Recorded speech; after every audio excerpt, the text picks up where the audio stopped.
today. We're going to be spending 2 whole hours together, so we're going to get to know each other really well, or at least partially, because I can't see your faces, but I'm sure I'll be interacting with you guys in the Slido down below where you can ask me questions. So we'll have some form of interactivity. Okay, so hopefully you guys have maybe seen my face before, or at least been to an ATAR Notes lecture before. If you haven't, that's fine, welcome.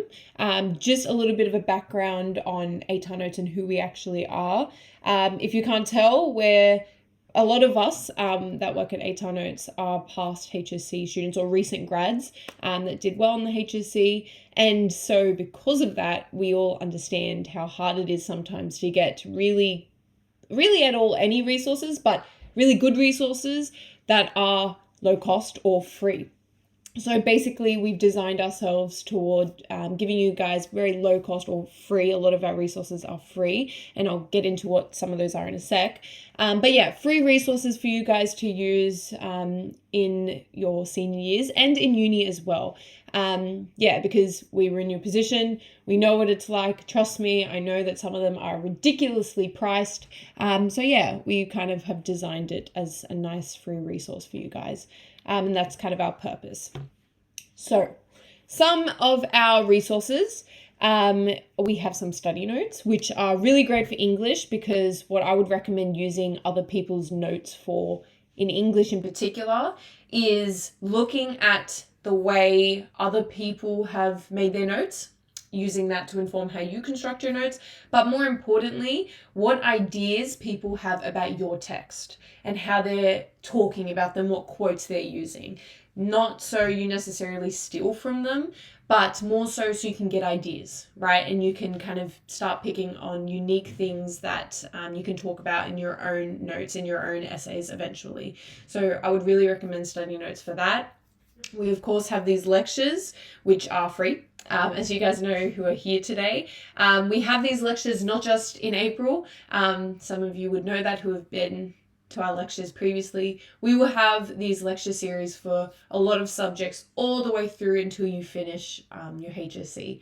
So I would keep an eye out, because we have plenty of lecture series that kind of focus on different parts of the syllabus. So today we're going to be looking at Module A and B in particular. Why? Because you've just finished Module A, so it's nice to have a recap, and you're about to transition into Module B, so it'll be a nice intro to Mod B.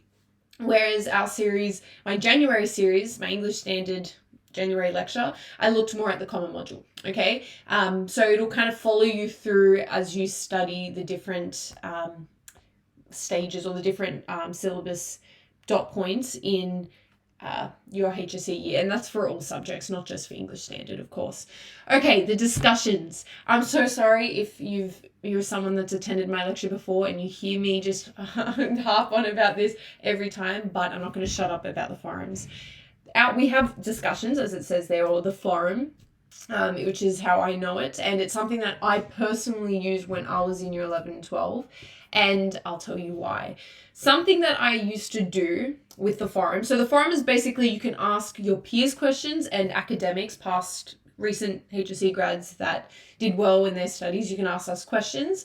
And basically, what I would do is I would ask questions like, hey guys, I got this question for my assessment. Can someone help me break it down? I was thinking about writing about this for this assessment.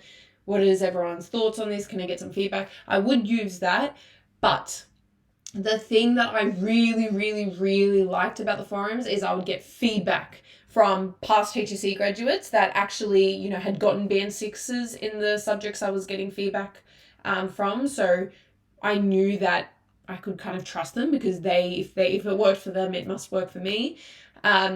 And also my peers. I remember there'd be so many times for English and legal studies in particular, people would say, hey, maybe you could talk about this idea, or maybe this quote would work better. And all in all, it was just really good. So I'm sorry for harping on about it, but I'm always going to be a ride or die for the discussions and the forums, because it's something that I can genuinely say I loved when I was in your position. But apart from that, we do have our videos, so we have newsletters, we have an ATAR calculator, which I'm sure you guys are progressively getting accustomed to more and more and using more and more. We also have some articles, and we have heaps more, and those are all free resources too. So just go to atarnotes.com/register to access all of them. My favorite of which I have to say is the discussions. They're all really good, but I have to say that my favorite is the online forum or discussions. Okay, so I have to give a special thanks to the sponsors that actually allow us to run this lecture series for free. So La Trobe University, Royal Melbourne Institute of Technology, Deakin University, University of Technology Sydney, and Macquarie University. Thank you very much for supporting this lecture series. We couldn't do it without you guys. Okay, now into the content. What we're actually going to be studying today and looking at today. We're going to have 2 content blocks, right? Or 2 chunks. As I said, we're going to look at Module A now that we've kind of finished Module A, and then we're going to look at introducing Module B, okay? Because, as you guys know, you're halfway through Year 12, okay? That's really scary, I know. But it's kind of the place now where we should be ahead of our studies. So this is something to really allow you to be ahead of your studies so that you can also devote time to revising everything as you're learning more stuff. Okay. Then content block 2 will be on essay writing skills and study tips for you guys. We'll have 2 blocks full of content tips and tricks for English standard success. So, I haven't even introduced myself. I'm so sorry. Hello, guys. I am Chloe Lee. It's nice to meet you all, at least virtually, I guess. In high school, my subjects were English Advanced, Extension 1, Extension 2, Bio, Legal Studies, and SOR 2. As you can see, very much loved English. I now study medical science at UNSW on path to postgrad study of vascular sonography. So I kind of switched it up there and went from English to the sciences, which was a bit unexpected for me, I guess. But nonetheless, I still love English. That's why I tutor it, because I really, really love English. Which I know some of you guys are probably like, she is so weird. How do you like English? And there I've just inserted a photo of my dog, Russell, who is in that photo sitting pretty, which is one of the tricks he does. That's him at the beach. So let's start one thing before we start Module A that I do want to mention is, and I started to mention it, down below this video that you're watching me on, there will be a Slido, and in the Slido you can ask me questions. So please ask me any and all questions you have throughout the lecture. If there's something that I touched on that doesn't make full sense, please ask me the question. If there's something I didn't touch on at all that you're wondering, if there's something that's nothing to do with Mod A or Mod B in particular, and it's just about English, or it's about high school or HSC or uni at all, ask me anything really. And I will be responding to some of your questions. Now, if someone's asked the same question as you, or that you're wanting to ask, please don't re-ask the same question. Obviously, just kind of upvote the one that you want to be answered, because I'll be answering them in order of most liked to with the least amount of likes, just so I'm kind of ensuring that I'm covering the really popular questions, the questions that everyone's wanting an answer to. So now we can officially start Module A. So this here is what you would have been doing so far in your this term 2, I guess, or term 1. Term 2's study of Module A. This is what you would have done. So you would have had the full term focus on the Module A. You probably went in with little to no context about the module, what the point of it was, and the understanding of the text. You were assessed through multimodal presentations or prepared essays, whether it be hand-in or under exam conditions. Okay, that's probably what that last term looked like for you guys. Now, we need to transition from looking at Module A through the lens of in-term focus. So what do I mean by that? I mean, looking at it like, all right, in this next term I'm studying Module A, we need to look at it through mostly revision. So what should you be doing in regards to Module A to actually be performing well in your trials and in the HSC? Well, you need to have smaller chunks of revision and practice. Okay, I know we're talking about Module A, but this is also true for the common module. Really, really, really, really, really true, okay? Because something that I see happen a lot when I'm marking student responses, like later in the year, is the student will be preparing for trials, and so therefore is doing a lot of common mod essays and Module A essays, and they start to forget things, okay? It's not that, maybe they have nothing to talk about and they're sitting there shocked. It's smaller things are forgotten. Like, for example, in the common module, I don't see the idea of a human experience anymore. I just see themes, because you're used to in Module A and Module B, kind of looking for themes or concepts. Whereas in the common module, we're really fixated on human experiences. I stopped seeing paradoxes, inconsistencies, anomalies. I stopped seeing those words. In Module A, I stopped hearing about identity and culture and the way language is being used and the link between all of those things, okay? So, how do we combat that? We want to spread it out throughout the year and maintain these smaller chunks of revision and practice. Okay, so what does that actually look like? Well, make the most of your study periods. And I would say, all right, I have an hour study period now, or free period, whatever your school calls it. I'm going to sit down. I'm going to do 30 minutes of timed writing for Module A.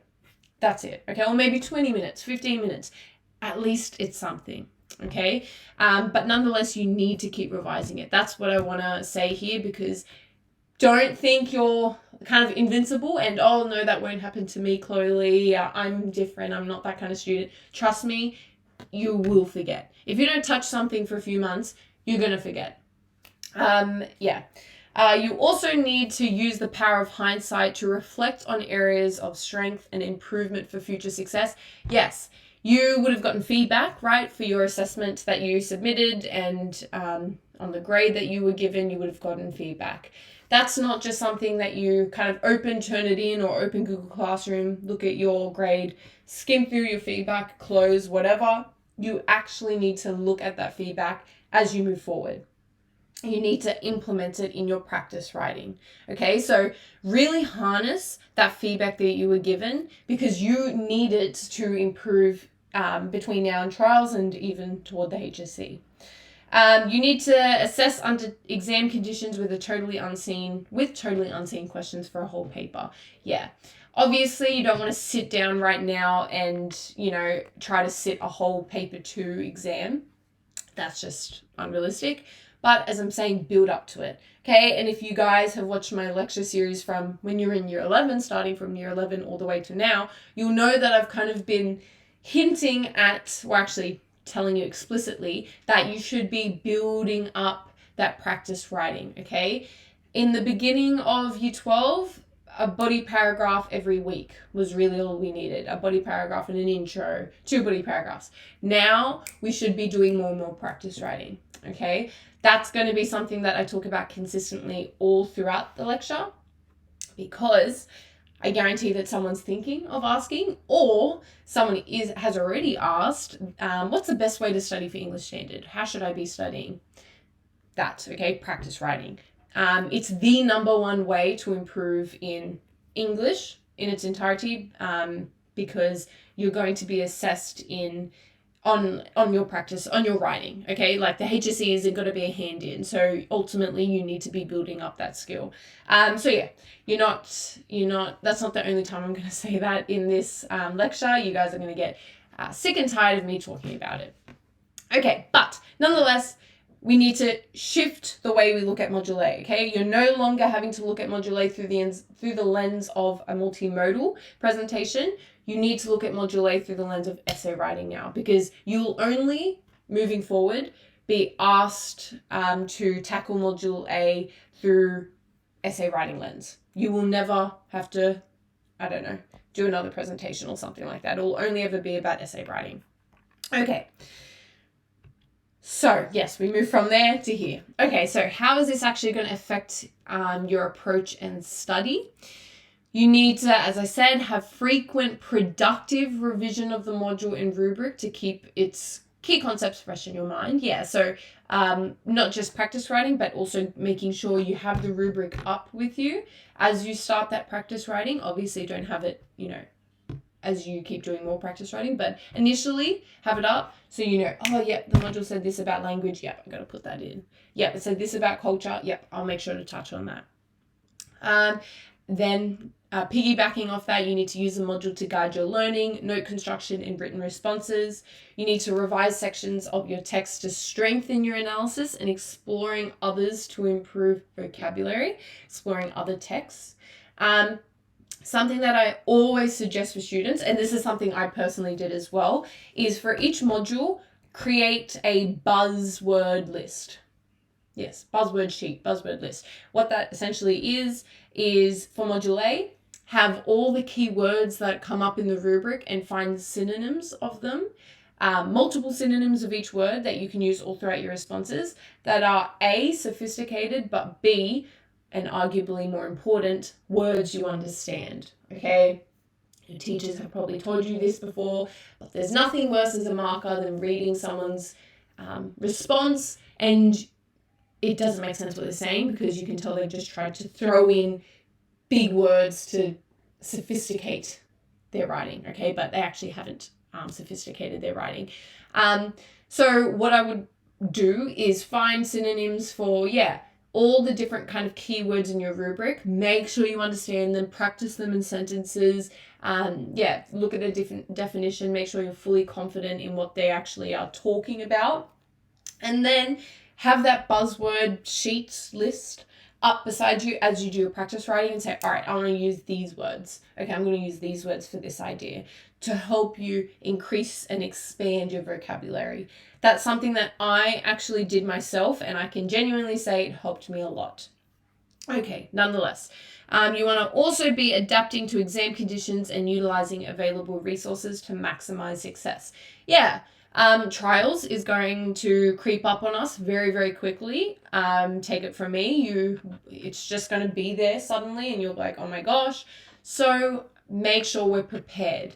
Not just in terms of we know what to write about and we feel confident writing about it and we have our arguments ready to go. Also timing. Timing is for a lot of people an issue and something that they don't kind of work on throughout the year. In the HSC, really, you have 40 minutes in paper 2 per section. 40 minutes, okay, not 45, 40. And then it's not like you're going to turn over to module A and go, yep, start writing immediately. You're going to have to read the question, start to plan, maybe jot down a few things to plan. So it's going to eat into your 40 minutes. So you don't really have the full 40 minutes to write an entire essay in paper 2.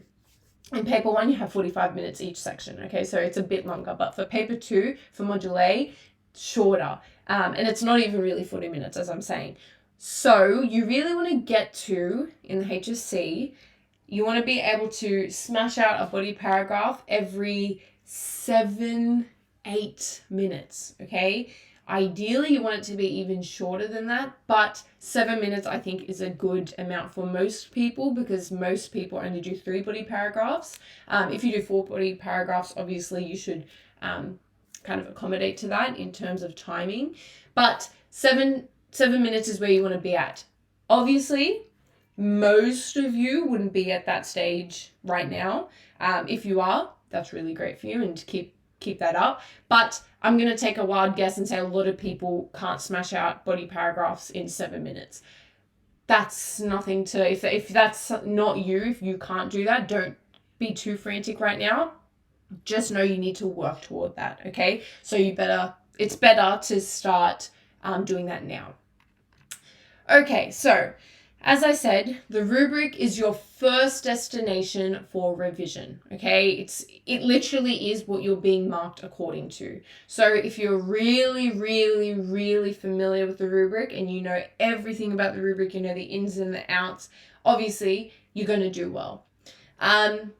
Okay, so no matter what classwork you have done or the number of amazing examples you have in your quote bank, if you don't examine the rubric, you won't be able to succeed in the HSC, right? As I just said, your marker is marking you through the lens of the rubric, okay? So if you don't address the rubric, you can't succeed. It also helps because it narrows the task of revising and studying to a more manageable amount. Work smarter, not harder, okay? Don't try to study everything for a text. Only study what's relevant according to the rubric.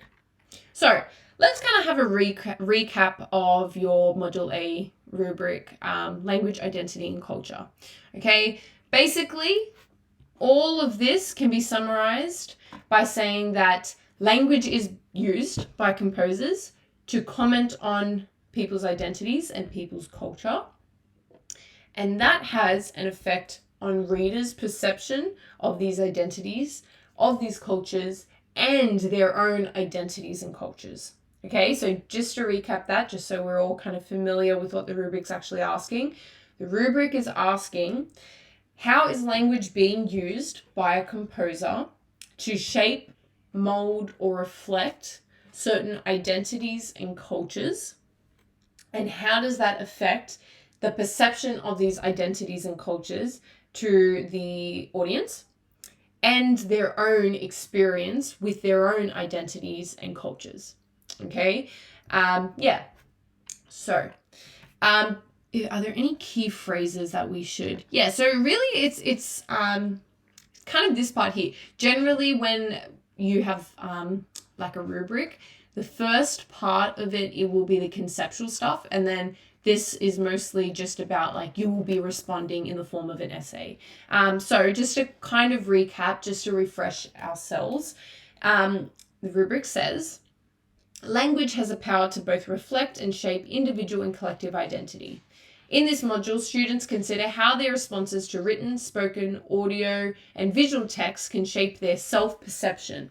They also consider the impact texts have on shaping a sense of identity for individuals and or communities. Through their responding and composing, students deepen their understanding of how language can be used to affirm, ignore, reveal, challenge, or disrupt prevailing assumptions and beliefs about themselves, individuals, and cultural groups.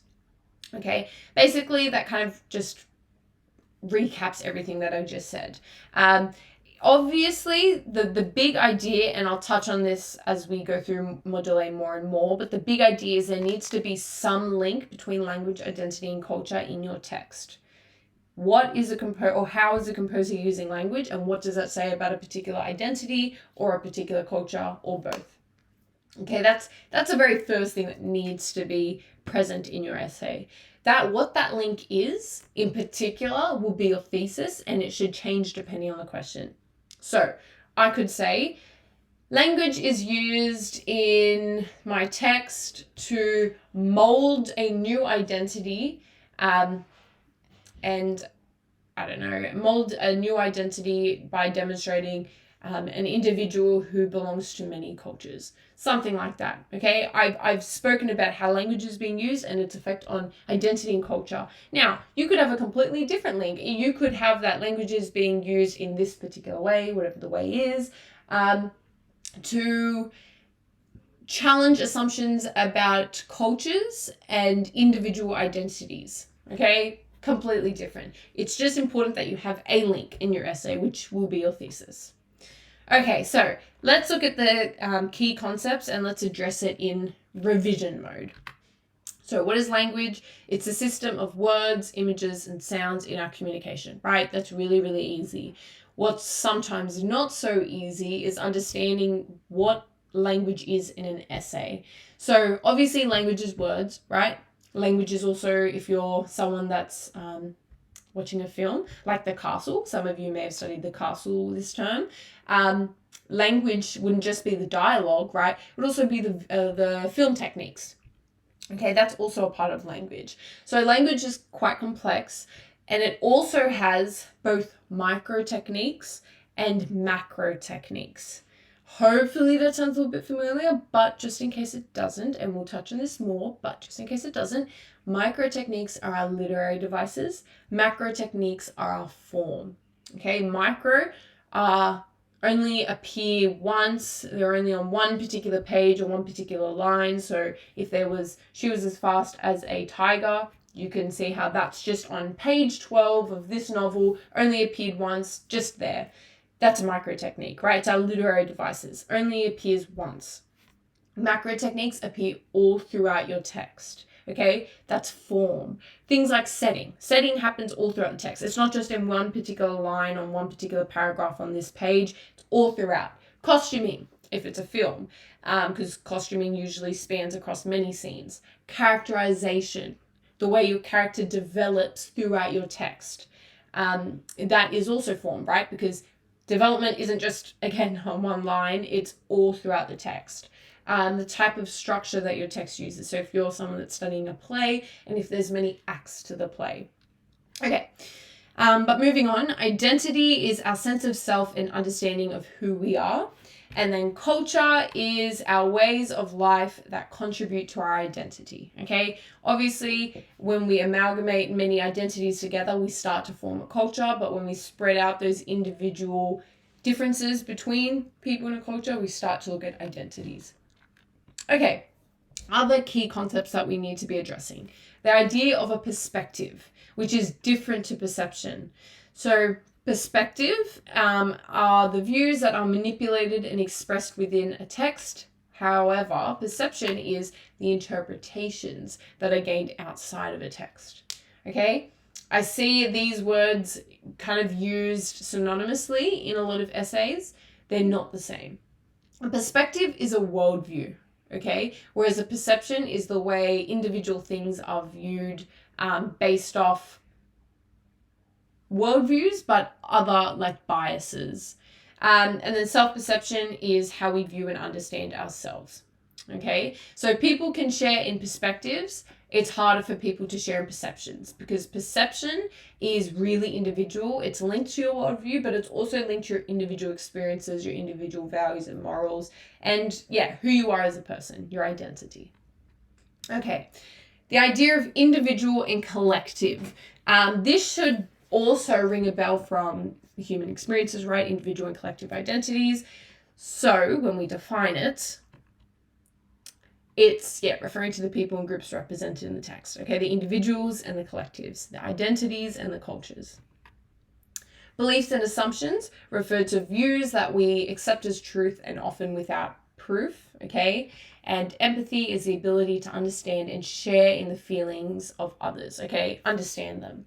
That's the biggest thing for empathy. So this is what's being used, language is being used to comment on this, identity and culture.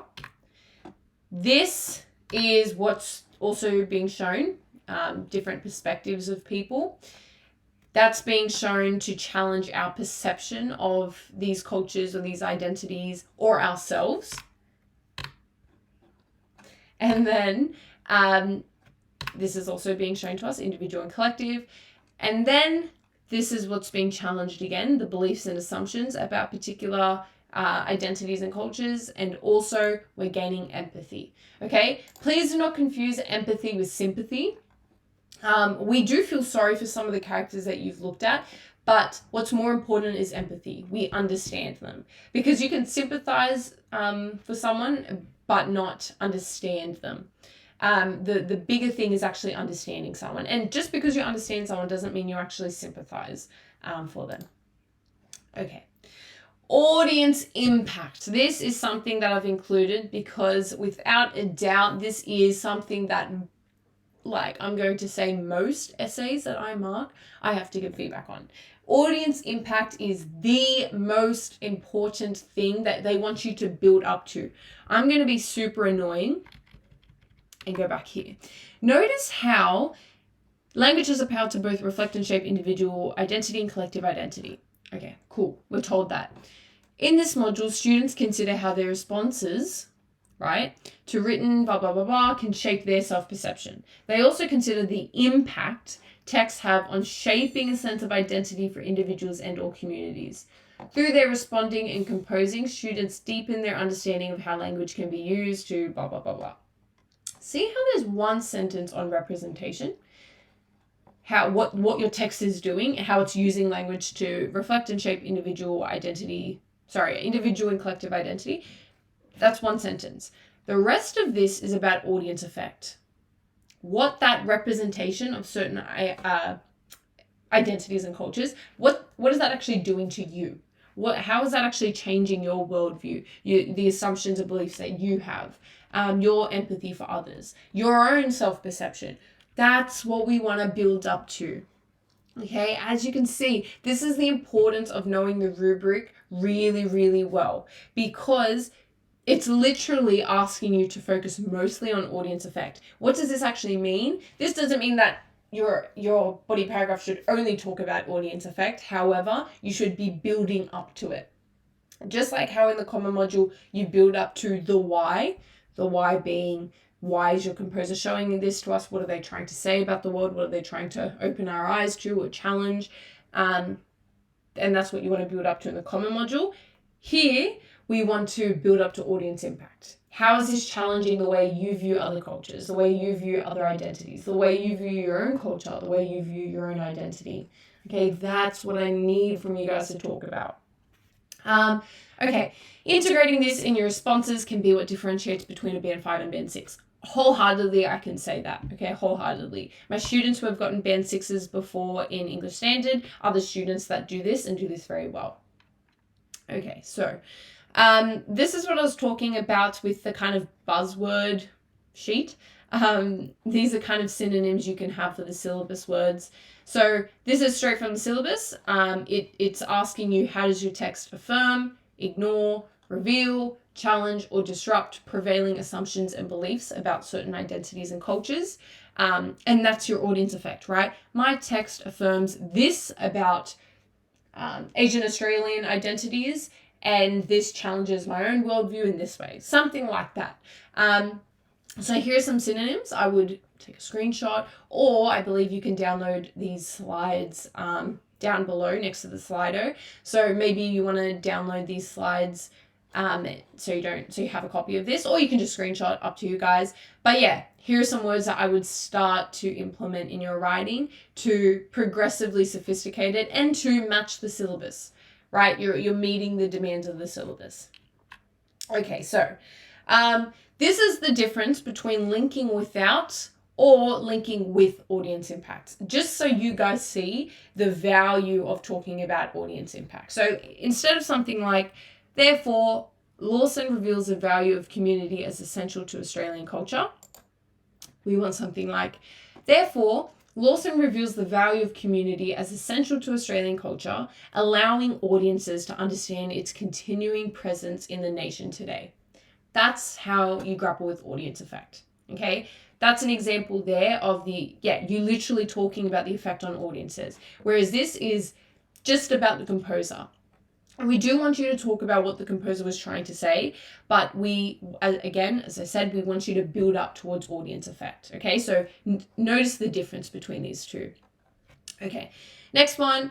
Here, Aunt Serena's characterization, remember how the character changes throughout the text, demonstrates how individuals may struggle to adjust to new lifestyles.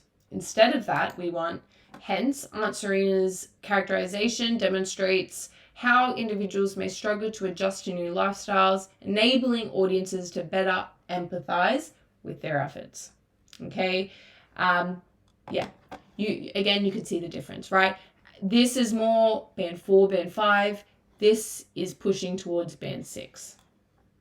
Okay, therefore, her poems represent this historical mistreatment of Aboriginal people. That will transition into audiences are encouraged, okay, to empathize with the historical mistreatment of Aboriginal people and strive toward a more culturally harmonious society. So again, you can see integrating audience effect, how it elevates it. So yeah, we just went through all of that. And what if I told you that the answers you seek are in the syllabus? The rubric, if you can't tell, is where you should be basing a lot of your study, okay? Because all of this, I literally, maybe you didn't realize, but I literally just went through these key ideas in this syllabus, okay? We literally just went through this together. We have revised the syllabus together.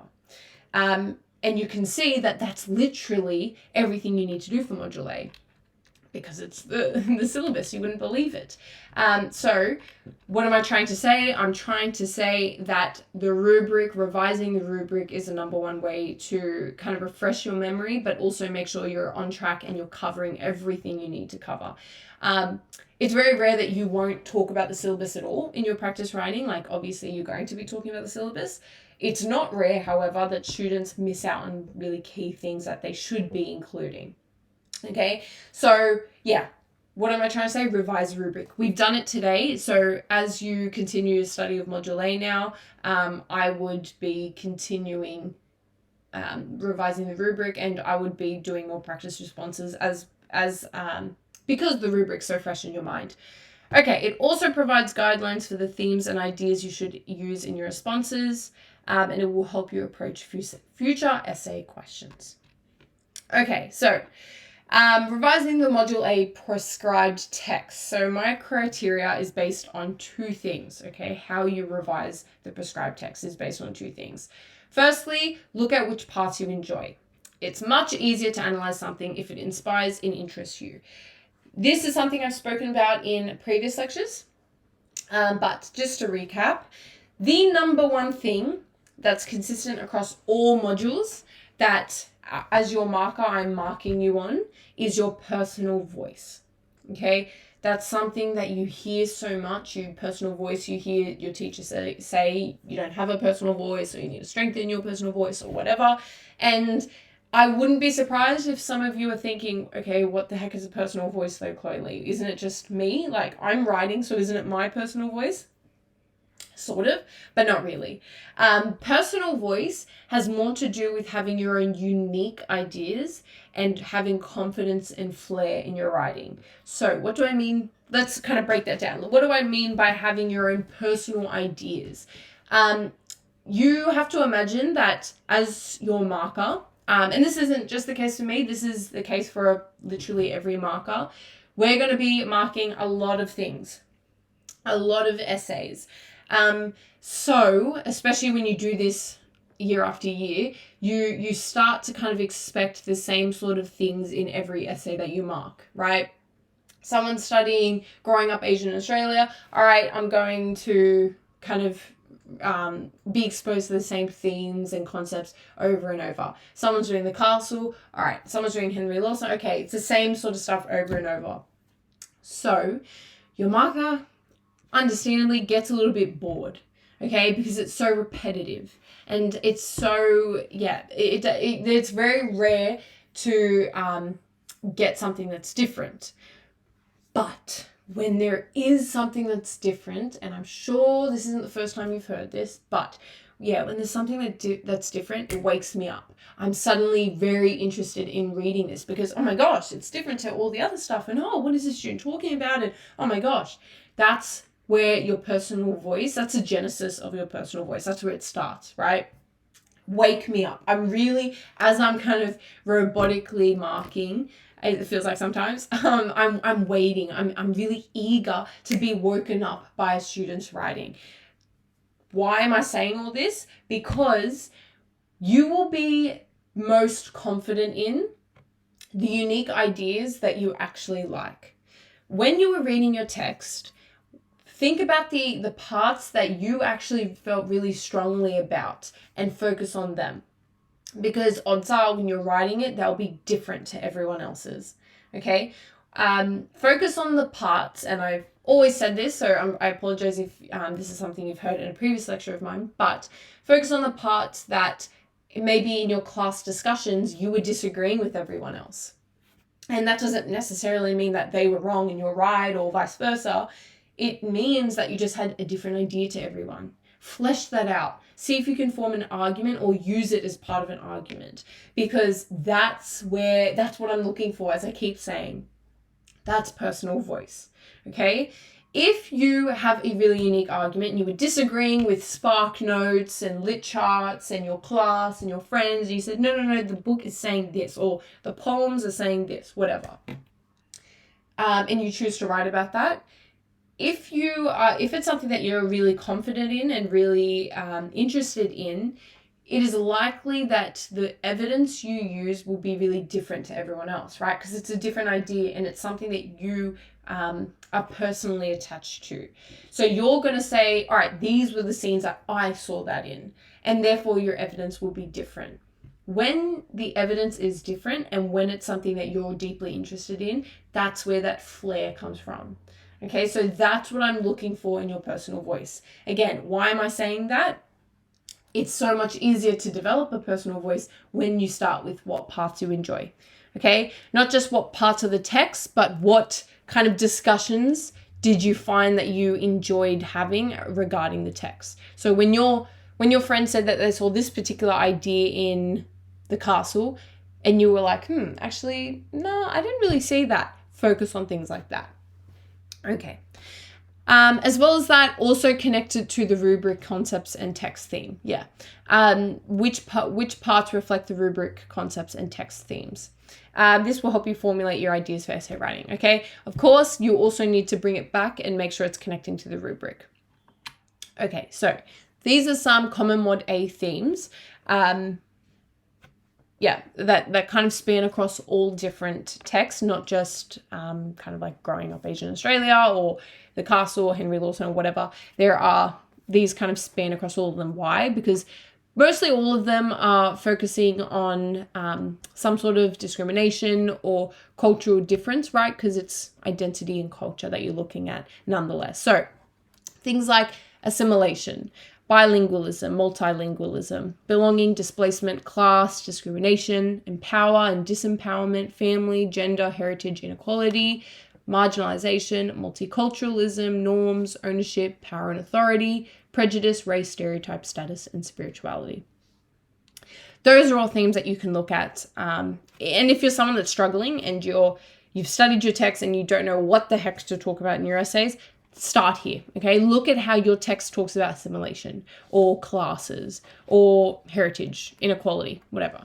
And maybe you might not end up talking about these exact themes, but it's a starting point. Okay, so constructing notes. I am going to really urge you guys to have your notes finished as soon as you can if they're not already. Okay, you do not, take it from me as someone who's been in your position, you do not want to have to construct your notes before trials and, oh my gosh, I forgot to do my notes for module A, let me start making them now and, oh, this is what I'm going to use. No, please, if there's something at all you take from today's lecture, let it be that you need to have your notes done as soon as possible, because this isn't really active studying. Constructing notes. This is something you do in term while you're still studying it. So if you're someone that doesn't do it, while you start studying module B, if module B is the one that you're doing next, I know some schools flip around the modules, whatever you're studying next, construct your notes as you go along. And as you finish the term, make sure your notes are done, so you do not have to come back to them. Okay. Because it's passive. This is passive studying. There's really no benefit of constructing notes besides it's something to kind of assimilate all your ideas together and use to start doing practice writing. Okay. This isn't like any sort of application-based learning. I'm not saying notes aren't valuable. Of course, notes are really, really, really valuable, but we want to transition from constructing notes into practice writing. So moral of the story, get them done. This is a kind of sample way of constructing your notes. I love notes tables. I find that they're just so much easier, and they just, they mimic the way you write your body paragraph, because you begin introducing your theme or idea, then you start talking about your quotes, and then you start analyzing the quotes, and then you build up to your audience impact. So as you're kind of memorizing all this stuff in lead up for trials and HSC, as you're remembering it in trials in the HSC, that's how you're writing it. So you're kind of going, okay, the theme was empowerment, my quote was this was my analysis, and this is what I built up to. Do you have to write it like this? No.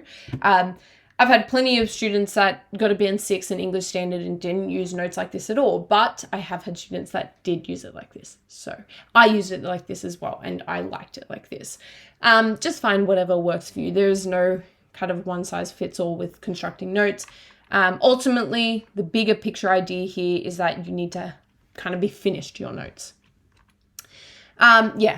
as I said, so could be just your quotes. Some people just have their quotes as their notes and they know what their analysis is. They don't need to write it down. Some people like to have bullet points with quotes and analysis. Some people like to have whole paragraphs. I wouldn't recommend that because you don't want to look at an idea through one paragraph only. What do I mean by that? Your idea about gender, let's say you're writing a body paragraph on gender, that should look different depending on the question that you're writing. Okay, your one body paragraph for gender shouldn't be the same across many different questions. So it's a little bit limiting if you write it as a body paragraph and just keep going over the body paragraph and kind of memorizing that one body paragraph. Because you're literally just kind of training yourself to only look at it through one way and not really like develop it for the question and the specifics of the question. So I would advise against that, but I know it does work for some people. Ultimately, if you want my advice, this is my advice, choose this. Structure it around themes. Also structure it around characters, okay? So for every module that I did, I would have one like this, and then I'd also have one on characters and quotes relating to the character, analysis, audience impact. Why? Because you can be asked to do a character analysis, which is basically an essay that's not focusing on themes, it's focusing on characters. So especially for common module or module A, you could be asked to do a character analysis because there's that focus on individual experiences or individual identities. So if you were asked to look at how different individual identities in your module A prescribed text, comment on, I don't know, let's pick something, family, randomly, okay, just pick that one. You would have to kind of, look at different characters and look at the themes and ideas that they represent at large and kind of comment on that, okay? So do it around themes and characters. Your key scenes should be in your quotes and analysis and syllabus dot points, okay, especially for the common mod and for module A. If you're kind of wondering where you could put that, you could make another column here and put in link to syllabus and then link each idea to parts of the syllabus. Okay, so this is what I was talking about. This is what, this is a sample of a student's notes from last year. And this is, works for some people to have it like this for this poem, a T.S. Eliot poem, Proof Rock. This is my kind of idea. For preludes, this is my idea. Some people do it like this. Now, I wouldn't have my notes like this, but as I keep saying, practice writing, this is something that I would do as well as writing out full body paragraphs and full essays. Essay plans. I cannot kind of tell you guys enough to always do essay plans. What is an essay plan? This. You give yourself a question and you plan out your essay. So this is what I would do down to almost everything, down to a T almost. So you say, all right, this is my question. This would be my thesis that's responding to the question. My body paragraph 1 would be this, which relates to my thesis and the question. Body paragraph 2 would be on this, which relates to my thesis and the question. And then same thing for body paragraph 3. And then for each argument, this kind of dot point where your argument would be for each body paragraph. The only thing I would add is evidence. Okay, body paragraph 1 was on Prospero. This is all my evidence for Prospero. Body paragraph 2 is on Gonzalo. These are all my pieces of evidence for Gonzalo. And so on and so forth for your other body paragraphs, okay? This is something I would do in your free time as well to kind of give yourself a break from practice writing so you don't burn out and you're not kind of like, oh, I do not want to do any more practice writing. This is a fun way to kind of interrupt that rigid study structure. This also really builds the skill of developing your ideas to the specifics of the question, okay? This obviously isn't so much about timing because you're not writing out a full essay. This isn't so much about structure. This isn't so much about what you're actually writing about in each body paragraph. This is more testing. Let's say, all right, I knew I was going to write a body paragraph about the character Prospero, right? Who's a character from The Tempest, but don't worry about the play. Just know I was going to write about Prospero. I knew that in my head, okay? I had that in my head. And then I see the question. This is testing. All right, I knew everything I wanted to say about Prospero. How do I develop that to the question? How do I twist it so it's answering the question? One of the biggest mistakes you can make in the HSC overall, not just the exam, but the HSC year, is thinking that you need to have a new argument or you need to have an argument for each question. In the HSC, the question's going to be difficult, okay? I can almost guarantee you that. It'll be very fortunate if you feel that you can smash it out and you know exactly what to write and everything like that. It's very fortunate. But odds are that, the question's going to be really hard. So it's not so much, oh my gosh, I don't have an argument for this question. It's more so, what are my arguments that I have and how can I bend it to answer this question? So that's what this tests. I would very much recommend doing essay plans all throughout the year and start doing them now. Okay, prior to the HSC, I transformed these into paragraphs. Yep, for each essay plan, I would actually answer it. So there you can see. And then wrote full practice essays for the questions that I'd written the essay plans for. Okay, so essay plan. And I would suggest to do an essay plan before you do any practice writing, but you can just do it as its own separate activity too. In the HSC, I actually made, not as in-depth as this, but I made little essay plans before I would begin writing, just so I could plan it out. Something that I did, not to jump the gun here and talk about study tips already, or kind of like tips moving forward, but something that I did do in the HSC is I went through and I planned all my responses before I actually even begun writing. And I wrote down all my evidence for each essay before I begun any of them. Why? So while I'm doing module A, I'm not thinking, oh my gosh, am I going to forget my quotes from module B? Oh my gosh. And while I'm doing module B, it's not, oh my gosh, I'm forgetting stuff from module C. I just know, I have the confidence. All right, I wrote everything down. I know what I have to do. I just have to go through and do it. Okay, so this is examples of how essay plans form into whole essays. All right, other ways to construct notes, flashcards for key terms and definitions. This isn't as important for English standard or English in general. This is more so something you would typically do for like biology or legal studies, or really you could do it, I guess, for any subjects. English, it's harder to make flashcards, but I would use it to revise the rubric, okay? We've just spoken about how important it is to know your rubric and know the rubric confidently. I would suggest to make them maybe for the rubric and certainly those buzzwords. Quizlet is a fantastic platform for making digital ones, okay? Or Anki, A-N-K-I. An A4 summary sheet for scenes, characters, and themes.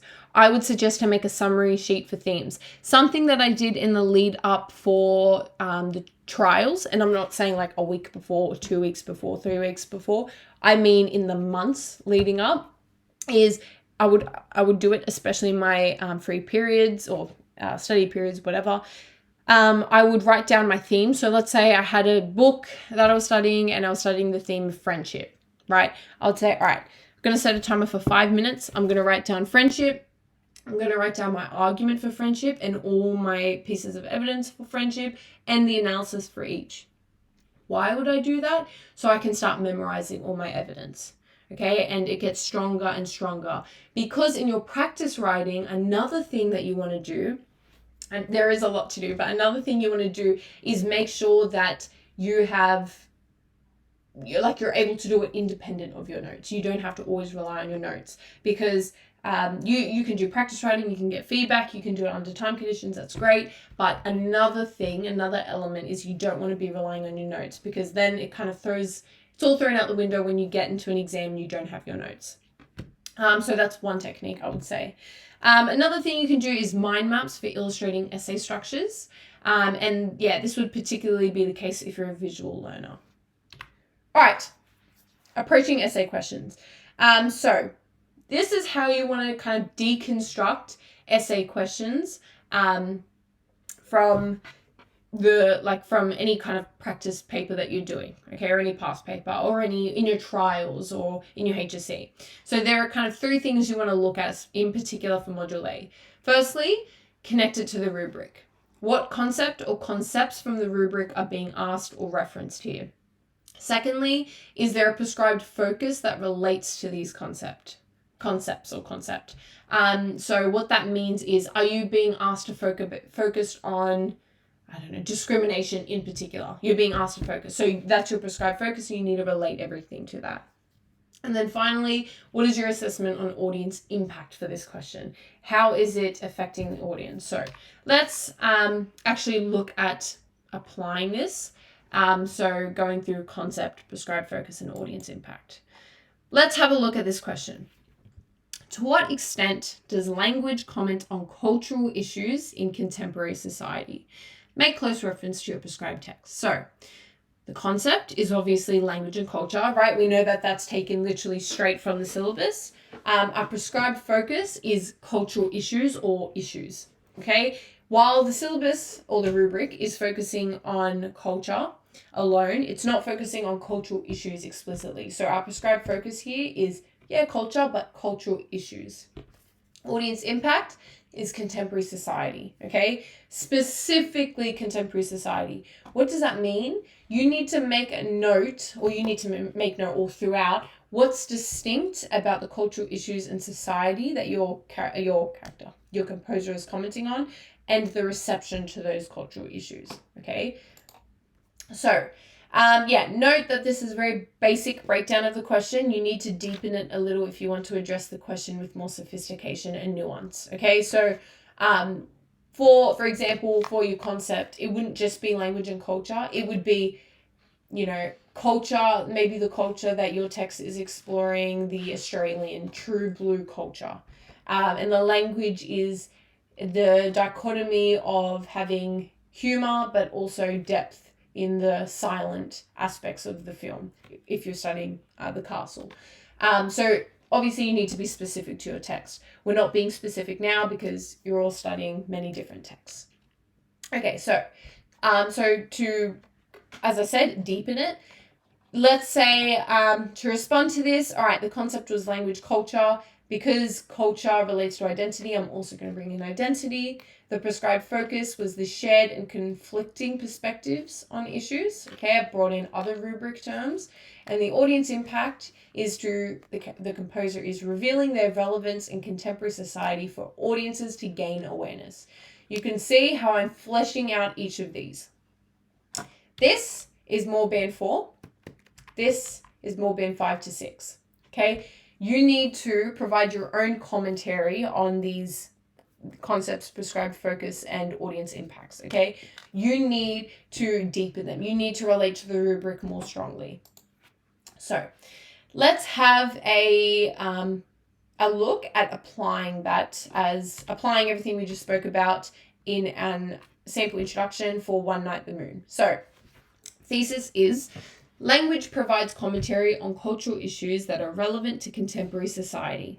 Composers mold and manipulate language to reveal both shared and conflicting perspectives held by individuals and collectives, shaping our understanding and perceptions on identity. Rachel Perkins' film, One Night the Moon, explores 2 Australian groups to represent the cultural conflicts that emerges from issues surrounding power, prejudice, and ownership. Through examining these concerns raised in the film, we gain awareness of the impact they have on collective identities and are encouraged to empathize with others as a result. Okay, so what actually makes that a successful introduction? Firstly, the concepts from the rubric are referenced and developed, okay? Language, culture, language, identity, culture, identities. We're referencing it. It's integrated all throughout. The focus is on cultural issues, which is established and enhanced with relevant modulated terminology. So, shared and conflicting perspectives. If we go back, maybe I shouldn't have went. There we go. Perspectives, okay? Taking straight from the rubric. Oh my gosh, maybe I should not have. Sorry, guys. Okay. But nonetheless, you can see I've fleshed out the rubric, made more connections than just the question alone. I have a hypothesis on the impact that it has on audiences who engage with the text. Okay, through examining these concerns raised in the film, we gain awareness of the impact they have on collective identities and are encouraged to empathize with people who suffer cultural issues. Okay, and the themes that are to be discussed are concisely listed. So power, prejudice, and ownership. Okay, this is a really solid introduction structure where you have your thesis, elaboration of your thesis, introduction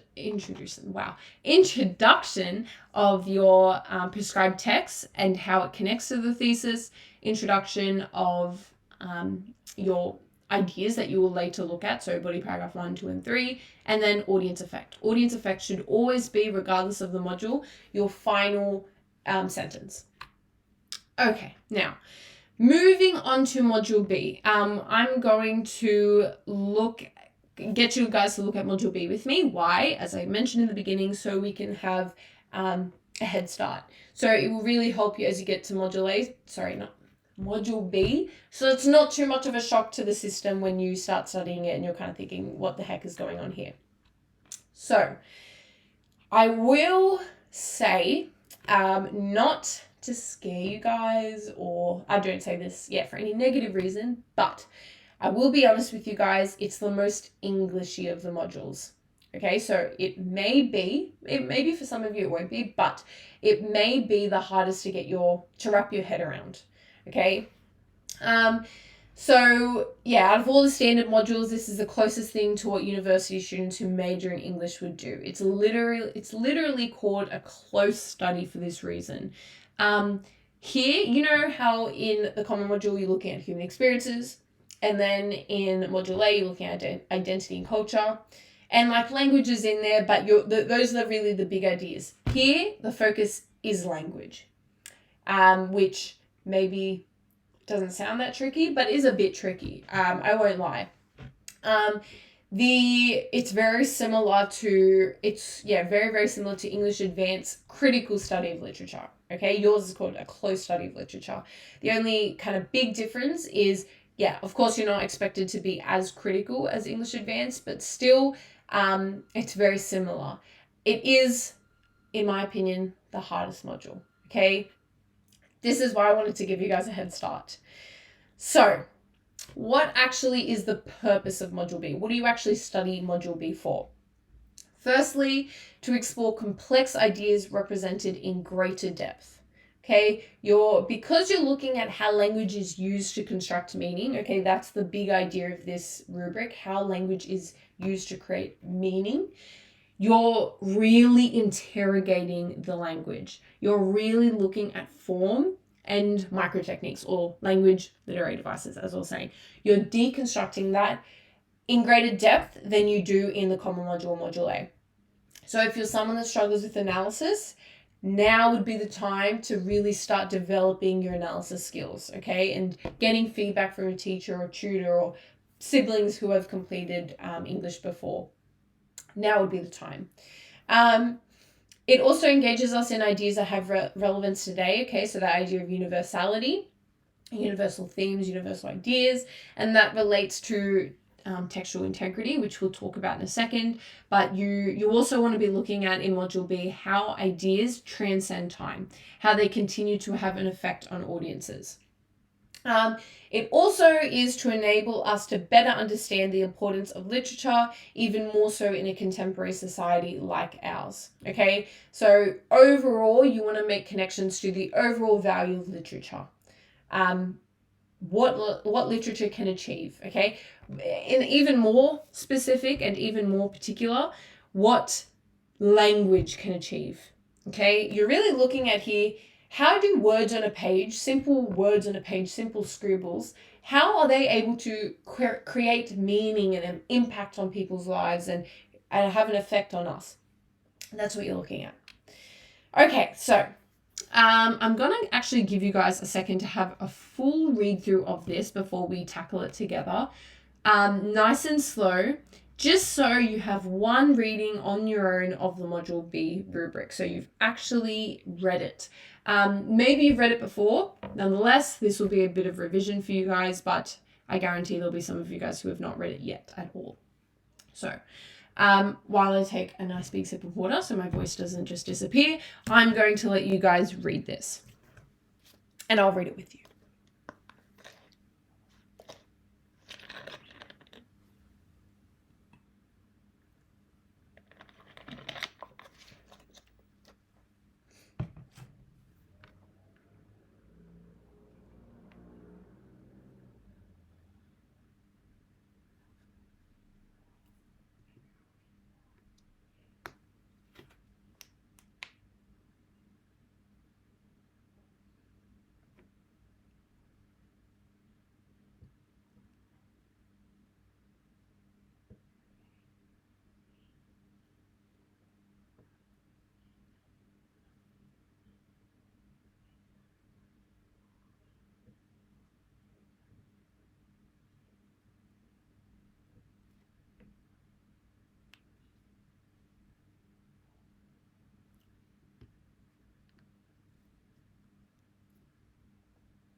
Okay, hopefully that gave you guys an opportunity to have a read through of the rubric.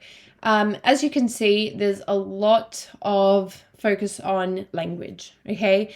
There's not so much conceptual stuff. It's really just focusing on language, as I said. So words like, let's see, particular ideas, and characteristics of the text, okay? And the ways in which these characteristics establish its distinctive qualities. So the distinctive qualities about language. Students study one text chosen from the list of prescribed text.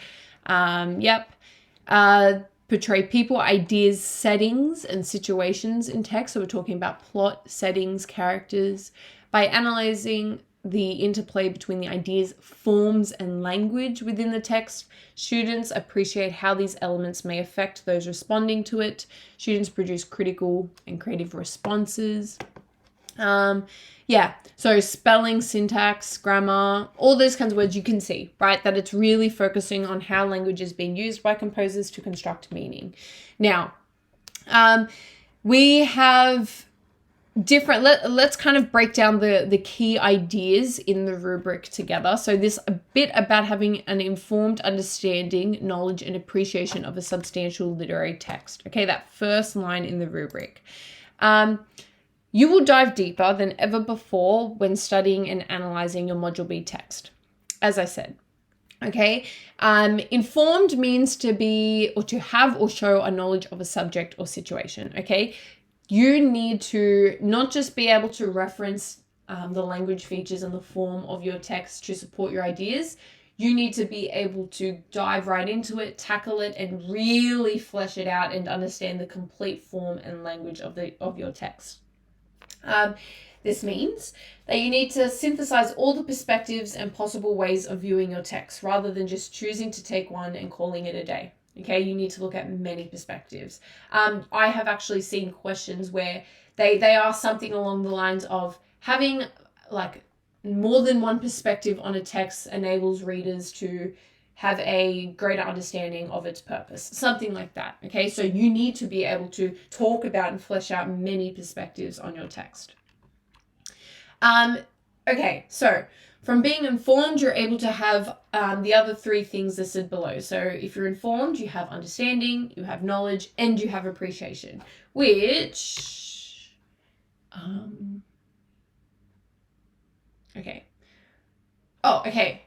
appreciate, knowledge, and I cannot find understanding. But nonetheless, those are all in the rubric. Okay, so once you're informed of the language of your text, you understand it, you have knowledge regarding the language, and you can appreciate it, which is something else. Okay, so let's look at this line in particular. Through their analysis and assessment of the text and their own composition, students further develop their personal and intellectual connections with and enjoyment of the text, enabling them to express their informed personal interpretation of its significance and meaning. Okay, so that is kind of covering understanding, knowledge, and appreciation, right? Okay, so this idea about having a personal response to the text in its entirety. Keyword is in its entirety. Something I see a lot of in like really just all the modules is that students will look at a key scene or a key idea a key theme or idea, and only look at one or two main scenes to talk about that idea. So, for example, if you're someone that looked at Billy Elliot in the Common Module, if you look at Billy Elliot's experience with gender, you could look at the scene where he dances for his dad in the gymnasium. Okay, and then you could look at the scene where he's auditioning and he's dancing ballet, which is kind of fine for the Common Module. The big difference here is we don't just want, okay, this is my idea, here are some examples of it. We want, this is my idea and this is how it develops through my text, okay? Ideally, that's what you should also be doing for the Common Module, Module A, but it's even more important here. Why? Well, that's what we mean when we say in its entirety. So not just how gender was seen in, this scene, this scene, this scene. No, how gender was grappled with in the entirety of the play, book, film, whatever you're studying for Module B. Okay. This idea about particular ideas and characteristics which establish its distinctive qualities.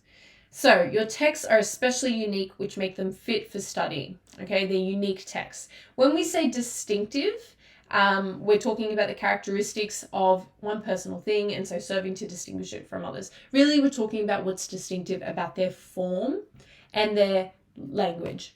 Okay, what's distinct about your text structure? What's distinct about its setting or its use of setting? What's distinct about the dialogue or the rhetoric? That's what we're talking about when we say distinctive qualities.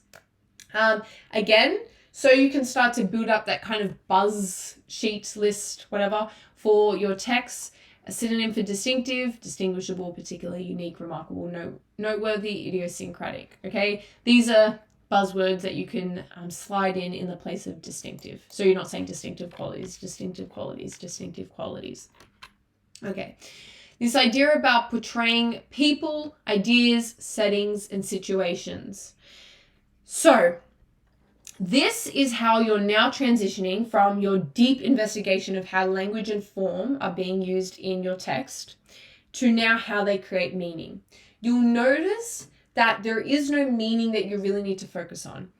Like in the Common Module, we had to focus on human experiences. And then in Module A, you had to look at really, in particular, identity and culture. Here, it's just portray people, ideas, settings, and situations. So it's really broad. You can have many different things to talk about in Module B. Why? Because that's not what you're getting assessed on. What you're getting assessed on is your understanding of how language creates meaning and how it creates meaning that transcends time and has a continual effect on people. Okay, so these aspects are depicted in a text in order to illustrate an image. They also intersect and operate with one another. To understand people, we need to understand the settings they're in. To understand the ideas, we need to see how they are played out in different situations. Okay, so we need to see how these different elements work together to create meaning. So how are people being portrayed by language and form? How are ideas being portrayed by language and form? How is setting? How are situations? Okay, think of it like a moving car. There are many moving parts to create meaning in a text, and you need to address all of them. This is why there's such a big focus on form for Module B, because form, will help create or resound the meaning that's attempted to be created in the literary techniques. So setting. Setting, if you're talking about how a character feels, setting can reflect or shape the way they feel. So therefore it's relevant, and therefore it has a role in creating that meaning around your character. Which you can see is really important, right? And that's why we need to focus on all the moving parts of a text to help it create its meaning. Okay, so this idea about, again, portraying people, ideas, settings, and situations. In this sample text, we can see a person, right, a subject, so a cartoon character sitting on the ground. We can see ideas, so the theme of isolation. We see settings, we see buildings, shaping an urban landscape conformed in the text within city. And we have a situation. So circumstances of the individual have impacted his perceptions and sense of self. So he felt smaller and more lost than he had ever when he was alone in the city. Now, not to get too deep into it, but the literal words on the page, that's obviously language, right? Of course, that's language. The setting would be more form, okay? It's harder to have form with artworks because those are more visual techniques. But let's imagine that this was a film and this was a shot from the film, like a still shot. Is that what they're called? Oh my gosh, sorry, my mind's failing me. If you know it, just maybe comment it down below. But nonetheless, this is the setting, okay, which is form. We have fragmentation of the narrative voice. So what does fragmentation mean? Well, you can see that it's not kind of cohesively placed next to each other like a paragraph. It's broken up, it's fragmented. That's form. That's structure, right? We have... That's probably it. If there was some music, we could talk about the score. Now, score is an ongoing thing, okay? You want to talk about the development of the score all throughout the text. Remember, in the text... Oh my gosh, sorry, I need to stop. Yeah, in the text entirety, not just like the sound in this one scene. Okay, so what are we exactly looking for in Module B? Literally anything and everything that makes your text awesome, okay? Literally anything to do with language and form that creates meaning, okay?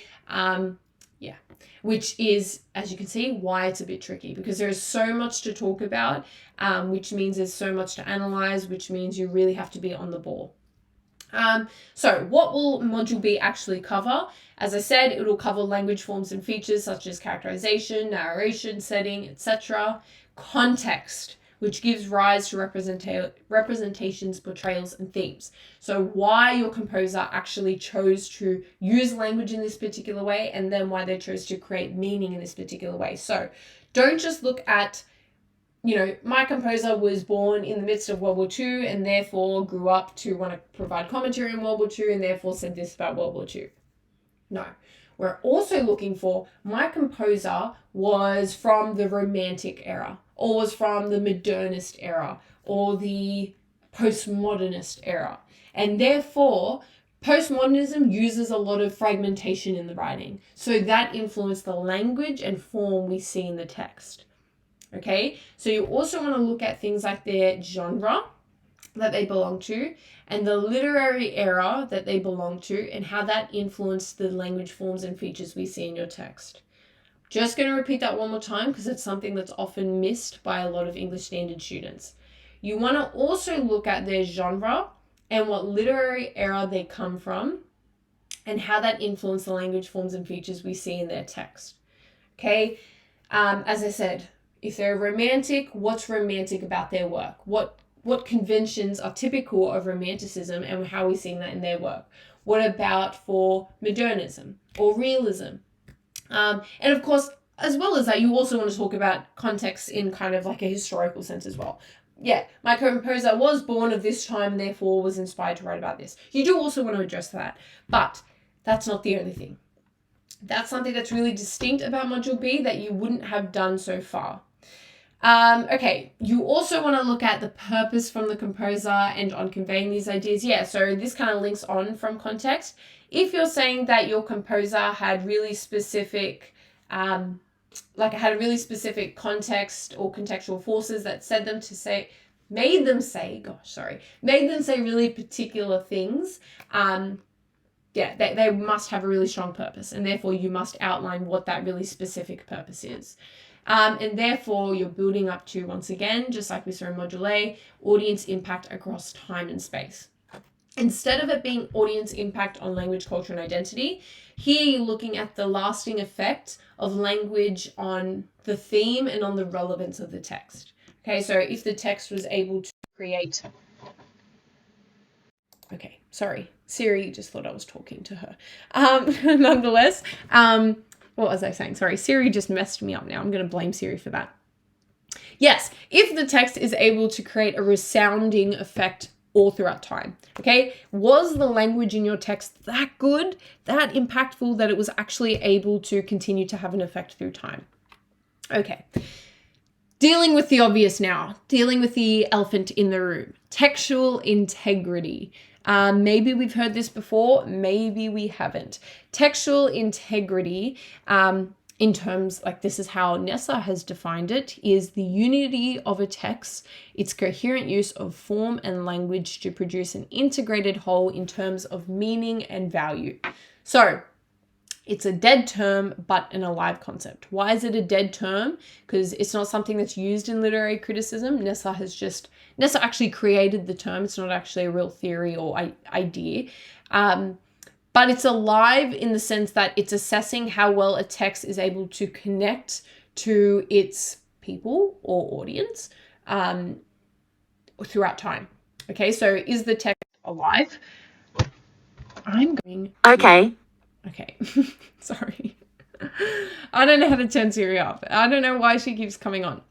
It doesn't sound like I'm saying, hey Siri. I don't want to say that because now she's really going to come on. Okay, sorry. Dismiss her. Hopefully she stops coming up.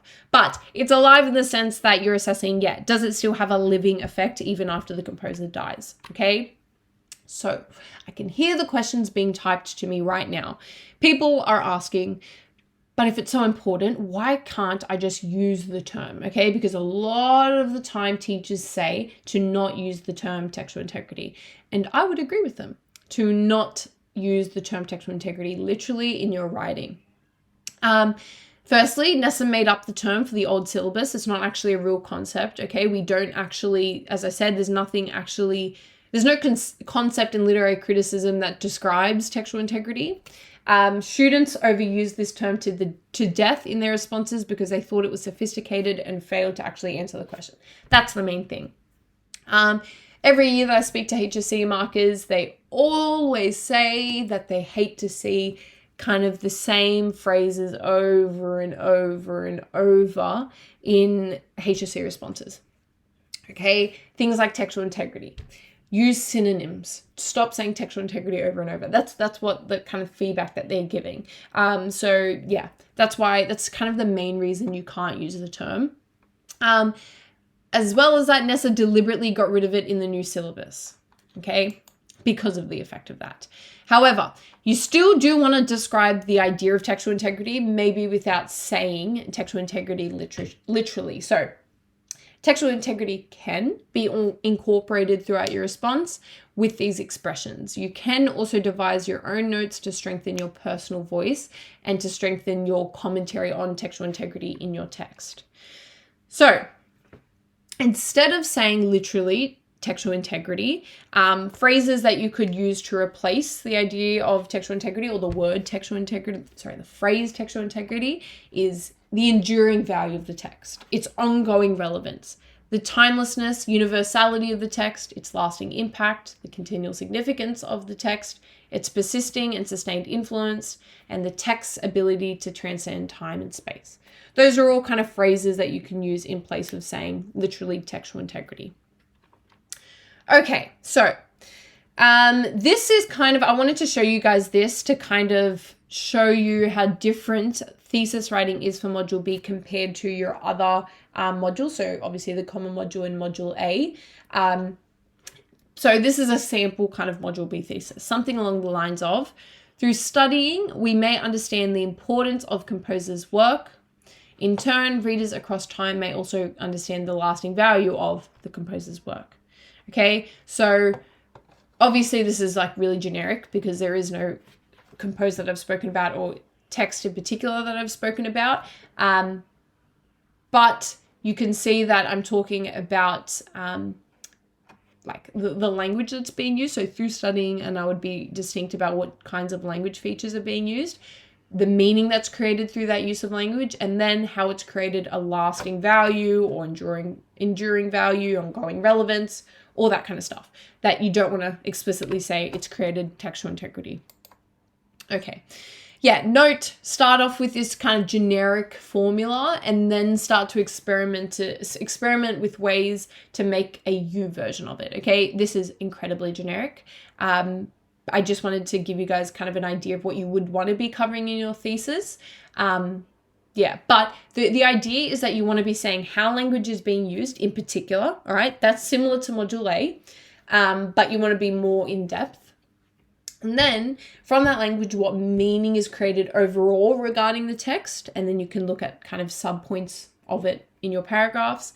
And then you want to look at, has that meaning stood the test of time? Is it still relevant? How do we know if meaning is still relevant? Okay, because I keep throwing out these terms, enduring relevance, maintaining its, relevance through time, that kind of thing. How do we actually know it's relevant?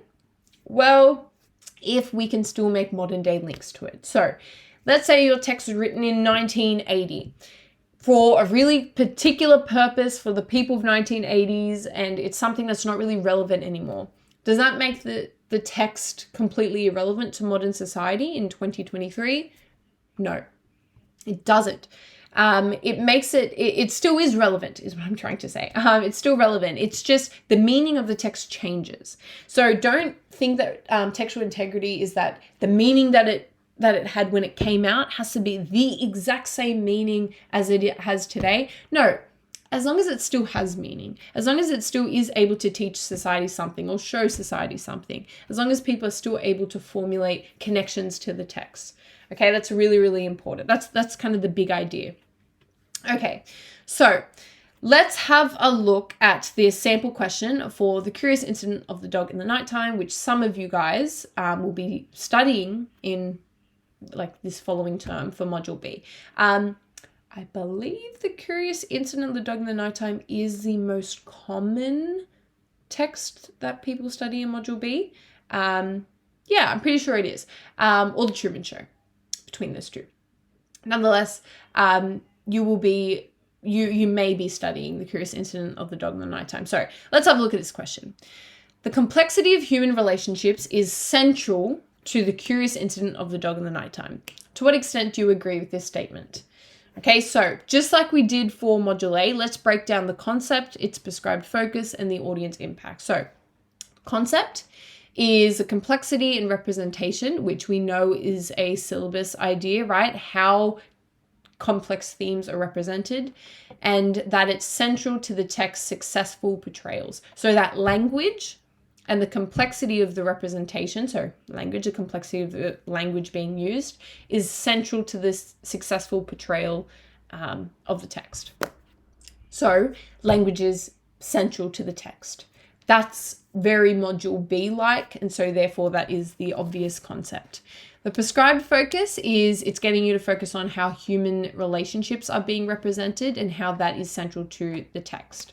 And then the audience impact is not specified, so you can come up with one. Sometimes you will have, and this kind of goes for all of your modules, sometimes you will have a really specific audience impact that you need to focus on. Other times, like in your question, other times the question is not specific about an audience impact and you can pick one. So here I've chosen to look at the universal message that encourages us to form meaningful connections with others. Okay, so kind of aligning very closely with the idea of textual integrity. Okay, so let's have a look at a sample introduction for Module B and look at what's good about it. So let's have a read of it together. Through studying the intricate construction of written language forms and features, we may understand the importance of human relationships in literature. Interactions between characters in a text are able to reveal the complex representations of the self and the self amongst others. Mark Haddon's novel, The Curious Incident of the Dog in the Nighttime, 2003, positions us to examine the values of family, honesty, and trust in maintaining positive relationships. In turn, readers may realize the universal appeal of the novel as it continues to encourage us to similarly form meaningful connections with the characters to a great extent. So, what makes this introduction a successful introduction? Firstly, concepts from the rubric are referenced and developed, okay? Just like we had in Module A. We are talking about language forms and features, talking about characters and the development of characters, complex representations, which we know representations is referring to the use of language and form, meaningful characters. That's all really about Module B, and Module B is focused on language. There is a focus on human relationships, which is established and enhanced with relevant Module B terminology. So the prescribed focus on human relationships is addressed and specified, okay? Then we have the hypothesis on the audience impact, who engage with the text over time. So in turn, readers may realize the universal appeal of the novel as it continues to encourage us to similarly form meaningful connections with the characters to a great extent. And themes are introduced. Okay, body paragraph 1 will be on family, body paragraph 2 on honesty, and body paragraph 3 on trust. So that's what an effective Module B introduction looks like. Okay. As you can see, the way you can kind of mark your own writing is very similar across the modules, except what we mean by concept will change, of course, between Module A to Module B and Common Mod, because it's tied to the rubric. And obviously we have a different rubric for each one of your modules. The focus obviously will not only change per module, but it will change per question, because you're asked to focus on something different per question. You might not, you might come across a couple of questions that ask for the same sort of thing, but generally it should change per question. Audience impact will change across the modules, and it will likely change across the question as well, especially if you get given a specific audience impact that you need to prove. And of course your themes will change. Okay. Ultimately, Module B is all about justifying why a text is important and how it can be understood from many angles and perspectives. Okay, embrace them all to formulate your own. A big piece of advice, or a big tip I can give you guys as you head into Module B is to go on ATAR Notes, ACE HSC, THSC, trying to think of other resources I'm aware of, anywhere where you can get past student responses, okay? And look at how other people have perceived or how, other people's perspectives and opinions on your text, okay? Why? Not so you can steal it and like just keep their perspective, but you're exposed to as many different perspectives on a text as possible, which we know is what Module B is about. Okay, you want to address conflicts in perspectives in your essay. Okay, how certain things are ambiguous, they're vague, they're not well defined, so you can interpret them in many different ways. Okay, that you would want to address that in your essay. You would. So by looking at past student responses, it's almost been 2 hours, guys. You have to cut me some slack. By looking at past student responses and exposing yourself to as many different opinions as you can kind of, start to see where you differ, and also just start to gain different perspectives on your text and different perspectives on certain ideas in particular, which is really, really good. That's the first place I would start. I would also go to websites like JSTOR, academia.edu, Google Scholar. Those are kind of the main ones I can think of at the moment, where people, or literary critics and literary scholars, so people who actually study literature for a living, what they have written, the theses and papers that they've published and uploaded in relation to your text. So if you're studying The Curious Incident, look at different literary critics' perspective on the text and its particular themes and what this quote meant and what this quote meant. And that's good for a multitude of reasons. Firstly, it gives you evidence because they analyze evidence. So it gives you evidence. It also helps you see the analyst. Gosh, I'm just getting progressively worse. Analysis for the evidence because they will analyze the evidence. So it gives you some analysis that you can borrow from. It also helps expose you to different ideas and perspectives that I was talking about. It also helps you gain ideas and perspectives if you're lacking them. Okay, so I would do it for all of your modules, but particularly module B because of the depth to it and its emphasis on looking at different perspectives and different ideas of a text. Okay, cool. All right, now moving on to essay writing. Essay writing is something that I wanted to look at because there's a lot to address here, and it's kind of like there's kind of commonalities between all the modules that I wanted to address. The biggest thing is answering the question. Almost always when I'm giving feedback, answering the question is something that I'm giving feedback on, that students do not answer the question as effectively as they should be. So there's a few different things that contribute to this. The most obvious would be, and the most obvious for me, is when a student has come in with a pre-prepared like body paragraph or whole essay and is trying to use it for the question. That's the first thing. That's kind of like the most obvious thing for me.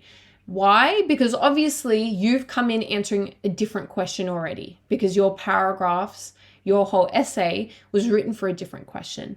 So if you're now trying to mold it to this question, it's really obvious to me that you're not quite doing that as effectively as you can, because the idea for English is that you'll come in with your quotes, you'll come in with general ideas and analysis, and you'll kind of make your paragraphs as you go along for the questions. So it's really obvious for me when you've kind of just created a sample like essay or sample body paragraphs that you're just going to go in and regurgitate on the page for me. I don't want that. The other thing is it's very easy in general to lose sight of the question. What I see a lot of, the second thing I see a lot of is students answering the question a lot in the introduction and they're grappling with it and they're talking about it and it's good. And then in their first body paragraph in the beginning, they're addressing the question. And then I can tell they're getting caught up in the like ideas and the themes and their own stuff that they came in with, and we start to lose sight of the question and then maybe in the linking sentence it'll pop up, and then maybe again it'll be in the beginning of the second body paragraph, but we're losing sight of the question progressively. Okay, it's really easy to do because you can get caught up in, oh yeah, this is what I'm trying to say and these are my ideas and this is my analysis, and yeah, you completely forget to actually answer the question. Remember how I said your marker is marking you through the lens of the rubric? They're also marking you through the lens of the question. Okay, when I'm marking you, I'm tied to the question. I'm bound to the question. I can't mark you on anything that doesn't answer the question. Even if it's still relevant to the rubric, it's going to be really hard for me to give you those marks if it doesn't answer the question. There's been countless times where a student has written the most beautiful response and everything's there in terms of the rubric and it's sophisticated and it has flair and there's a strong personal voice and everything, except it's not answering the question. Okay, so I can't give those marks. I know it sounds like I'm just kind of harping on about this, but really it's such a big thing that I see a lot of. So I really, really, really just want to address it and make sure that you guys, as you're doing more practice responses, something that you're getting feedback on is something you're specifically asking your teacher, your tutor, your siblings, whoever, am I answering the question? If you are getting feedback from someone, which of course I would certainly recommend if you can't tell already, I would certainly be specifying firstly, do I have a personal voice? Is it well developed? What can I do to improve my personal voice? That would be the first thing I would ask the person that's giving you feedback. The second thing I would ask is, am I answering the question?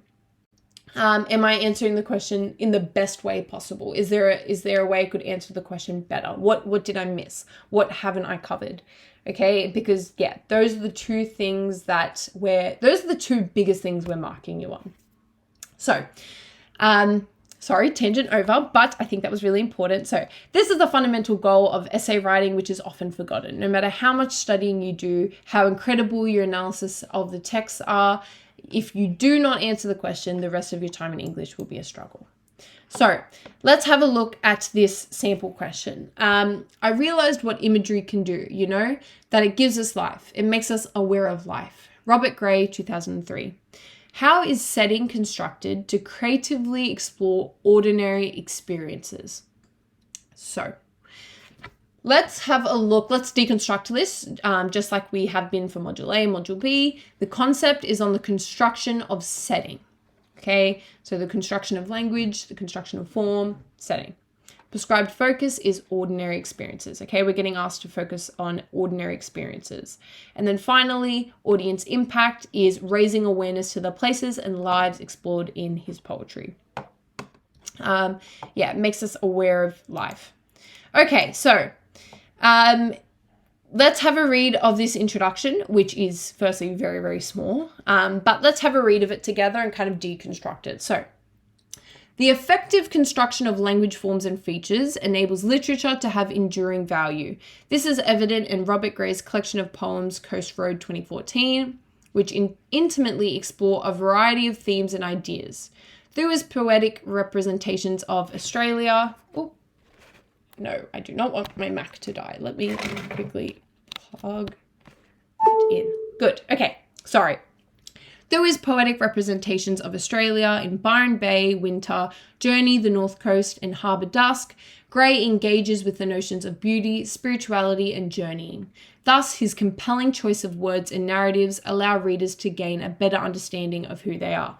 Okay, lovely. That's a very lovely introduction. As you can see, we have a strong thesis, and that's talking about the construction of language forms. It's talking about the enduring value. So we're hitting on textual integrity. We went through and kind of followed the structure really nicely. We even got to audience effect. So thus his compelling choice of words and narratives allow readers to gain a better understanding of who they are. We hit on all of that. We did all of it. Seems pretty good, right?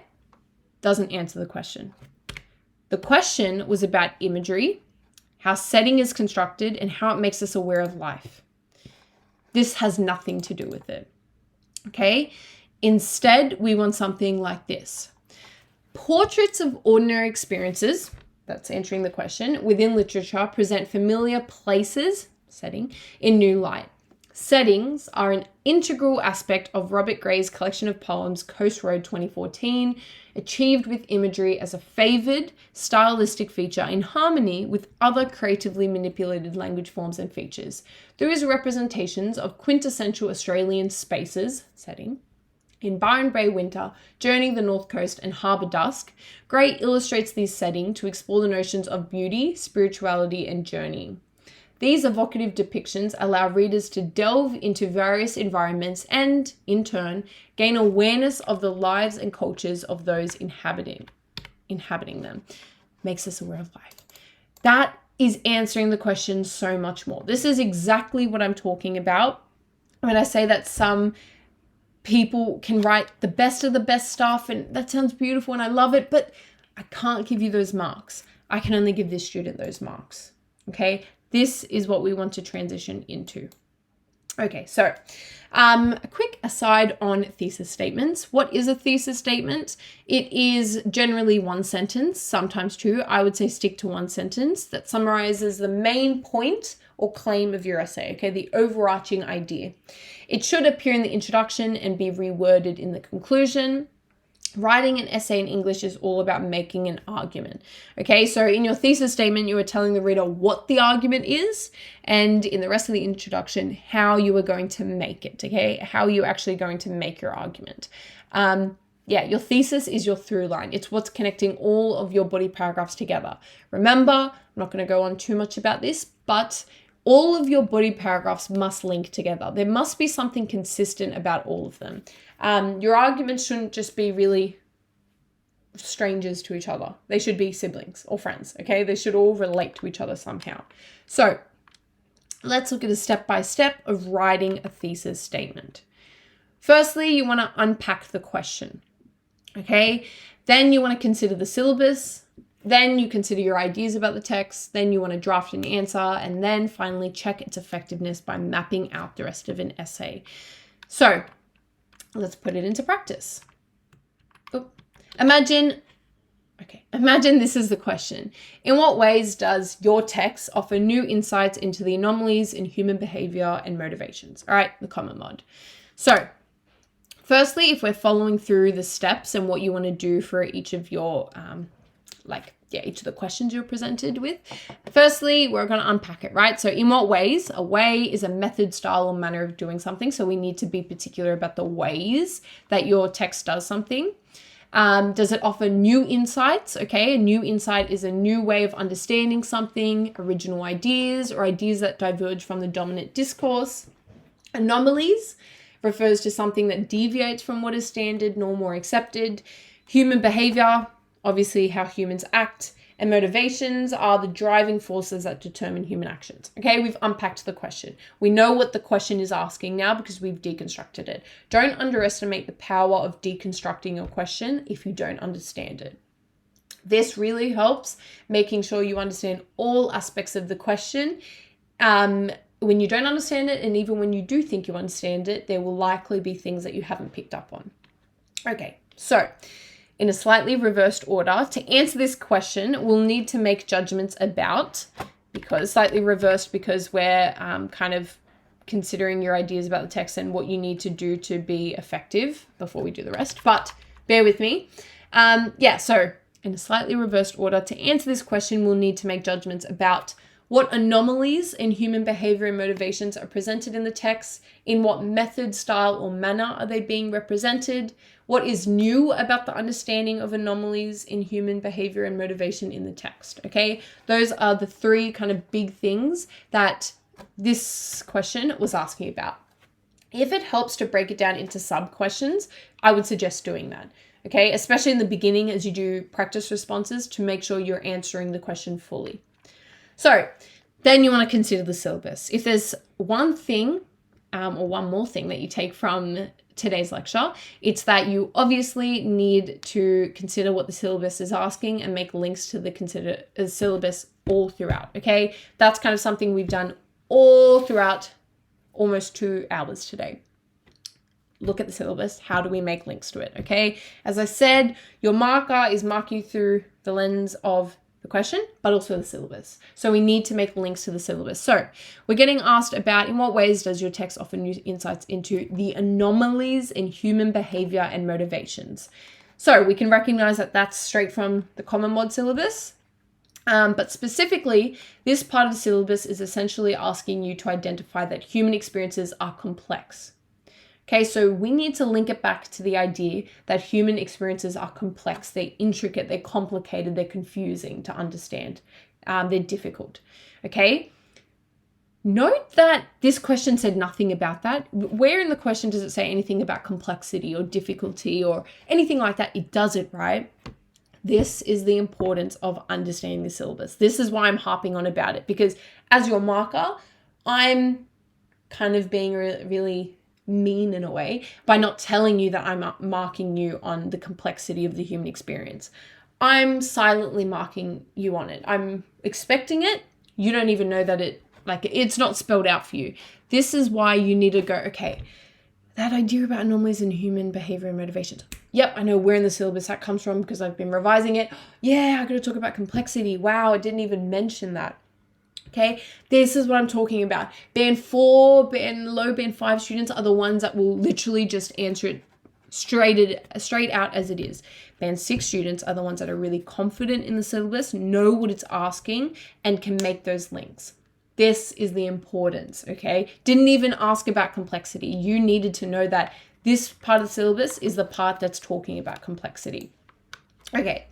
Then you want to consider your ideas about the text, okay? So for the purpose of this exercise, I'll be using the crucible just to help us kind of narrow it down. So let's answer each of these questions that we came up with. So this idea about what anomalies in human behavior and motivation are present in the text.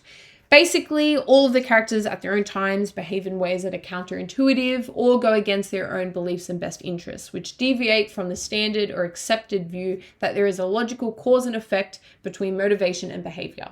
Okay, some examples I could use might be Proctor, Abigail, Mary Warren, etc. How is this represented?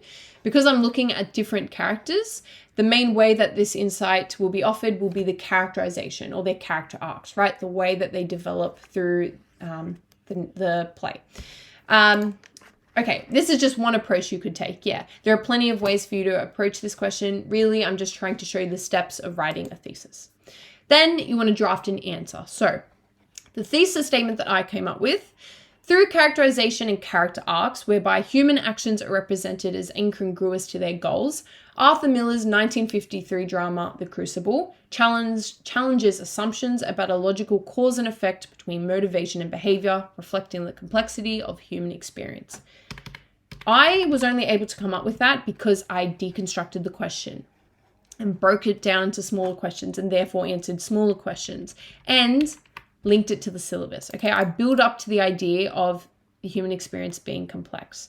I wouldn't have mentioned that if I didn't look at the syllabus and say, all right, what does this concept in the question relate to in the syllabus? Okay, incongruous, word of the day. It means that it's not in harmony or keeping with the surrounding or other aspects of things. Just in case we're wondering, what the heck does incongruous mean?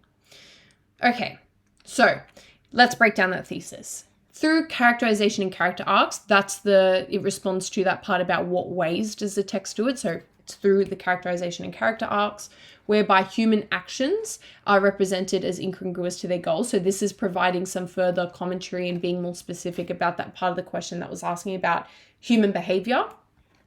It challenges assumptions about a logical cause and effect relationship between motivation and behavior. So this is commenting on what's being brought new to the audience or what's being shown or that insight, and then linked to the syllabus, complexity of the human experience. Okay, so let's check its effectiveness. Is the thesis effective? Yes, because I know I can make 3 distinct paragraphs based on it with distinct evidence that all work together. Note that each of my body paragraphs link to each other and the rubric. Not the rubric, my thesis. That's something that I also see a lot of students don't do.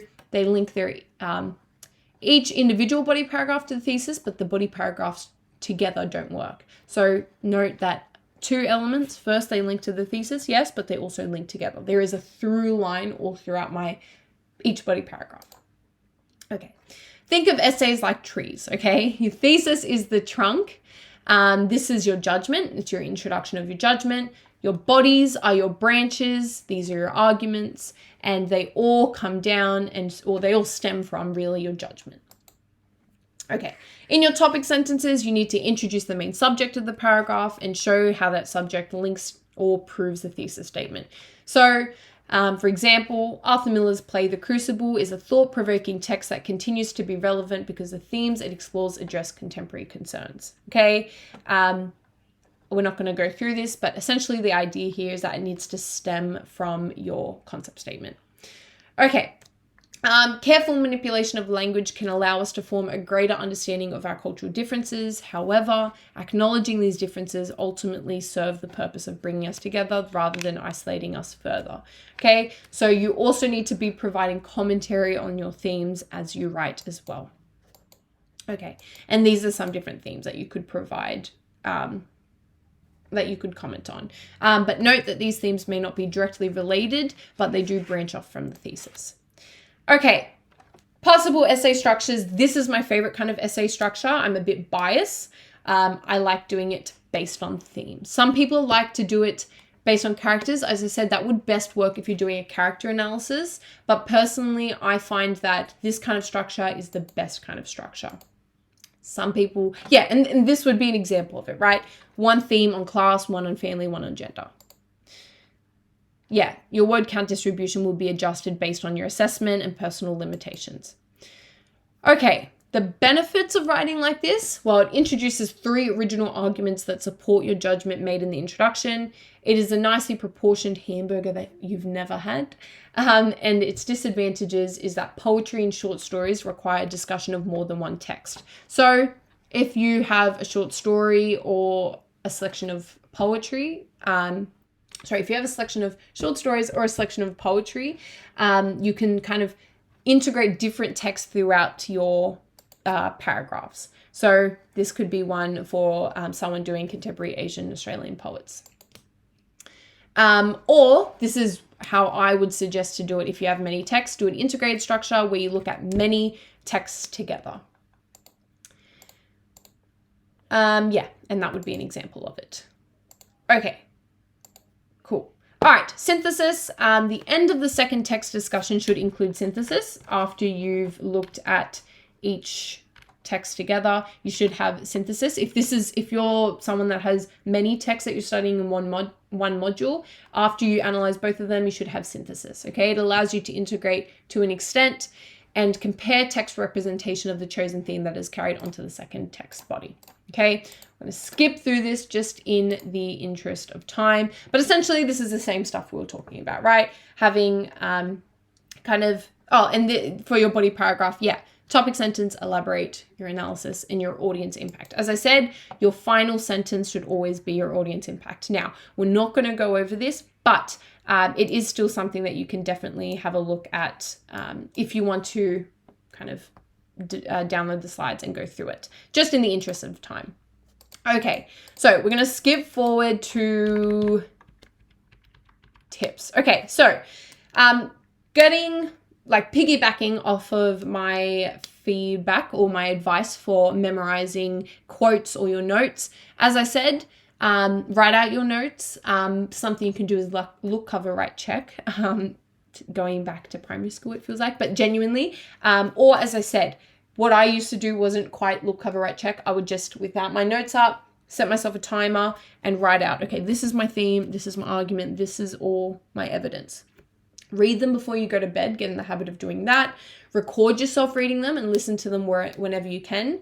I know of a student who would listen to it in his earphones on the way to school, on the bus and the train, and just kind of listen to it over and over. Make it into a song, skip while you read, association. So every time I pick up my water bottle, I have to say the quote, something like that. Flashcards, and get a friend or family member to test you. Really just come up with strategies. Okay, these are some that you could use. Maybe they're not the best for you, but come up with some. Also have a routine, especially during holiday times. Set yourself up, okay, Monday to Friday is when I'm going to study. Saturday and Sunday are my rest days. I'm going to have 3 hours a day of study Monday to Friday. Monday will be English and math. Tuesday will be legal studies and business studies. I don't know. But this helps with discipline and this helps stay on top of everything. So using timetables like this really helped. And it's something that I genuinely used and can say that it helps. And it's very satisfying to tick something off after you've done it. Also stimulate exam conditions. Yes, this is what I was talking about with practice writing, right? You'll be more productive if you treat each study session like it's leading towards a greater goal. Okay, so having the mindset of I'm going to practice writing an introduction so I can be able to formulate one under exam conditions faster. That there's an end goal, that you're not just writing seamlessly, okay? As I said, build up these skills, work toward it. Analyze everything you can at all times. This will help you with Common Mod section in particular when you have to talk about your short answer texts. Okay, think about posters, think about things you see on TikTok, think about if you watch Euphoria, for example, and think, how can I deconstruct the visual techniques that I'm seeing here? How can I deconstruct the language and the literary techniques? It'll actually get your mind to start getting into the mode of this is relevant for all your modules, but especially for the common module. And stay connected, okay? I would certainly suggest group FaceTime calls and group study FaceTime calls, or you could meet up with your friends. But something that I would do is study with my friends on the phone a lot. And it definitely kept me on top of everything because I would see them and I would be like, oh my gosh, they're studying. That means I'm behind. I have to catch up and start studying as well. So I would definitely recommend, staying connected and studying with your friends. Okay. As I said, write down a bunch of buzzwords related to the module before drafting an essay and make it a game for you to have to use each of them. This is what I was talking about with the buzzword kind of list cheat thing. Write your own essay questions. That's definitely something that can help you and can help you not only with essay writing and essay plans and practice writing, but also understand the tricks that markers use when they're formulating essay questions and the different components that you need to be answering. Practice, practice, practice, okay? Continually get feedback throughout the year from your teacher, tutor, friends, or anyone who cares to read your work. As I said, that's kind of been the common through line of this whole lecture, practice. Start practicing. That's the biggest way that you're going to improve. Okay. All right, we finally made it to the end, everyone. Thank you so much for staying. Thank you so much for listening. Hopefully, I'll see you again in one of our later lecture series. Keep an eye out for that because we will have plenty more throughout the year where we'll be revising Module B, starting Module C, doing revision of everything. Yeah, but thank you so much, everyone. Hopefully, you all learned at least something today. If you do have any